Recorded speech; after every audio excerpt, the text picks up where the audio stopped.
اللہ کا نام لینے سے انسان اچانک پہنچنے والی مصیبت سے بھی محفوظ رہتا ہے۔ عثمان بن عفان کہتے ہیں، میں نے رسول اللہ صلی اللہ علیہ وسلم سے سنا، آپ فرماتے تھے، جس نے شام کو 3 بار یہ دعا پڑھ لی اسے صبح تک کوئی اچانک مصیبت نہیں آئے گی، کوئی اچانک مصیبت نہیں آئے گی۔ یعنی اس کا مطلب نہیں کہ دوسری آ جائے گی، یعنی ایک دم کسی قسم کی پریشانی اس کو لاحق نہیں ہوگی۔ اور وہ دعا ہے، بسم اللہ الذی لا یضر مع اسمہ شیء فی الارض ولا فی السماء وہو السمیع العلیم۔ اللہ کے نام سے، وہ ذات کہ اس کے نام سے کوئی چیز زمین میں ہو یا آسمان میں نقصان نہیں دے سکتی، اور وہ خوب سنتا ہے اور خوب جانتا ہے۔ اور جس نے صبح کے وقت یہ دعا پڑھ لی اسے شام تک کوئی اچانک مصیبت نہیں آئے گی، اور جب شام کو کوئی پڑھ لے تو صبح تک اس کو پریشانی نہیں ہوگی۔ اسی طرح اگر انسان بسم اللہ نہیں پڑھتا تو یاد رکھیے کہ بسم اللہ نہ پڑھنے کا نقصان یہ ہے، ابن عباس کہتے ہیں کہ ابلیس نے اللہ تعالیٰ سے کہا کہ تو نے اپنی ساری مخلوق کا رزق واضح کر دیا ہے، میرا رزق کس میں ہے؟ تو اللہ تعالیٰ نے فرمایا، ہر اس چیز میں جس پر میرا نام نہ لیا جائے۔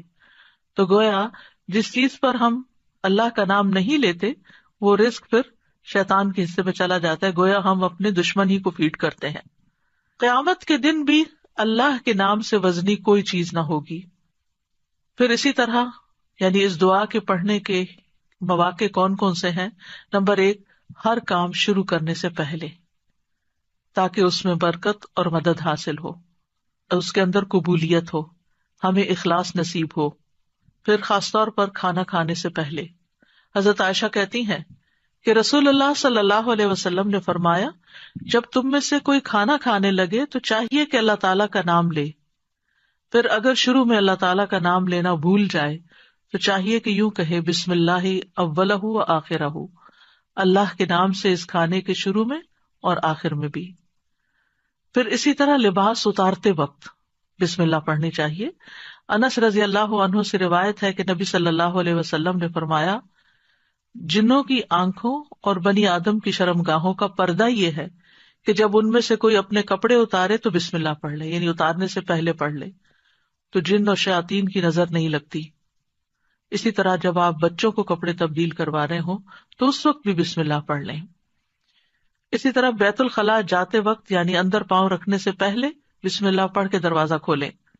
حضرت علی رضی اللہ عنہ روایت کرتے ہیں، کہتے ہیں کہ رسول اللہ صلی اللہ علیہ وسلم نے فرمایا، جنوں کی آنکھوں اور بنی آدم کی شرمگاہوں کا پردہ یہ ہے کہ جب ان میں سے کوئی بیت الخلاء جائے تو بسم اللہ پڑھ لے، کیونکہ جب انسان ننگا ہوتا ہے تو حفاظت کے فرشتے اس سے دور چلے جاتے ہیں۔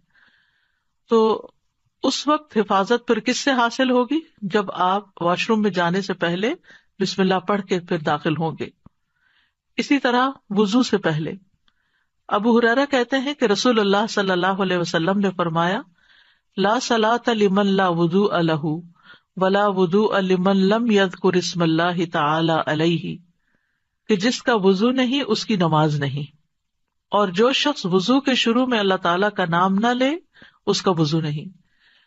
اب یہاں پر بعض لوگوں کو یہ پریشانی ہوتی ہے کہ ہم واش روم میں کھڑے ہوتے ہیں، وہیں سنک ہے، وہیں کموڈ ہے، تو پھر ہم بسم اللہ کس طرح پڑھیں؟ اس کے ایک تو یہ ہے کہ جب آپ وضو کی نیت سے جا رہے ہیں تو اندر داخل ہونے سے پہلے ہی پڑھ لیں اور جا کے ٹیپ کھول لیں اور اپنا وضو شروع کر دیں۔ دوسرا یہ ہے کہ آپ دل میں پڑھ لیں، لیکن اگر کوئی بھول گیا ہے تو جس وقت یاد آئے یعنی وضو کے دوران اس وقت بھی پڑھ سکتا ہے۔ پھر اسی طرح پڑھنا ہی بھول گیا تو اس کا کیا مطلب؟ وضو ہوا ہی نہیں سرے سے، یا پھر یہ کہ اس کی اگر وضو نہیں ہوا تو کیا نماز ہی نہیں ہوئی؟ نہیں، اس کا مطلب یہ ہے کہ اس کا وضو کامل نہیں ہوا۔ یہاں علماء نے اس کا مطلب یہ کیا ہے کہ اس کے وضو میں نقص رہ گیا، وضو ہو جائے گا، نماز ہو جائے گی، لیکن وہ جو برکت حاصل ہونی تھی یا زیادہ ثواب ملنا تھا اس سے انسان محروم ہو جاتا ہے۔ پھر اسی طرح یہ ہے کہ قرآن مجید کی قرأت سے پہلے بسم اللہ پڑھنی چاہیے۔